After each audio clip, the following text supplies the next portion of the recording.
ምንም አይነት ነገር ቢያምሽ ጥቁር አዝሙድን አብዝተሽ የምትጠቀሚ ወይ አብዝተሽ ማለት አዘውትረሽ የምትጠቀሚ ከሆነ በጣም በጣም በቃ ኦልሞስት ጤናሽን ነው የምትመልሺው። ጥቁር አዝሙድ ዘይት አለና ጥቁር አዝሙድ ከሞት በስተቀር ብዙ ነገር ይፈውሳል ይባላልና ምን ያህል እውነት ነው? እና ደግሞ ጥቅሙስ ምንድን ነው? እንግዲህ ጥቁር አዝሙድ ከሞት በስተቀር ይባላል። ለምንድን ነው ብለሽ ብትጠይቂ ኢሚዩን ቡስተር ነው። ምንም አይነት ነገር ቢያምሽ ጥቁር አዝሙድን አብዝተሽ የምትጠቀሚ ወይ አብዝተሽ ማለት አዘውትረሽ የምትጠቀሚ ከሆነ በጣም በጣም በቃ ኦልሞስት ጤናሽን ነው የምትመልሺው።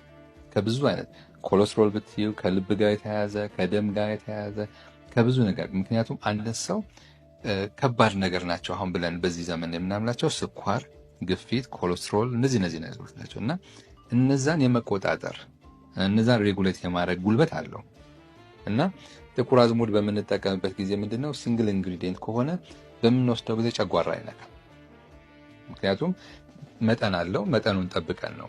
ከዚህ በፊት ቲክቶካችን ላይ ለመናገር እንደሞከርኩት ወደ ኋላ ገብተው ካዩት እያንዳንዱ በእድሜ ክልል ምን ያህል መውሰድ እንዳለባቸው 5 ጠብታ መውሰድ ያለበት ህፃናቶች ሲሆኑ ስንት ጠብታ መውሰድ አለች 5 እስከ 1 ሚሊ ድረስ መውሰድ